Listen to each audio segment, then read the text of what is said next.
ఉన్నాడు, సత్య స్వరూపుడై ఉంచు ఉన్నాడు, సర్వ ప్రపంచాన్ని నడిపించే నాయకుడై ఉంచు ఉన్నాడు.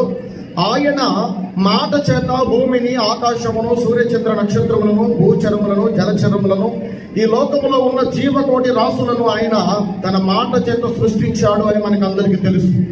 దేవుని బిడ్డలారా గమనించండి, ఈ సృష్టిలో ఉన్న మరి జీవకోటి రాసులన్నిటిపైన మనిషిని అప్పర్ హ్యాండ్ గా చేశాడు, గొప్పవాడిగా చేశాడు, తన పోలిక చొప్పున చేశాడు, తన రూపముగా చేశాడు. తన యొక్క మరి ఆలోచన విధానాలన్నిటినీ కూడా మనిషిలో చూసుకోవటానికి దేవుడు మానవునికి ప్రాముఖ్యత ఇచ్చాడు. మనకందరికీ తెలిసినటువంటి వాక్యమే. దేవుని బిడ్డలారా చాలా జాగ్రత్తగా ఆలోచన చేద్దాం. దేవుని యొక్క వాక్యం సెలవిస్తూ ఉన్నది, మనము లోకములో ఉన్న వాటన్నిటిపైన అధికారం కలిగినటువంటి వాళ్ళం.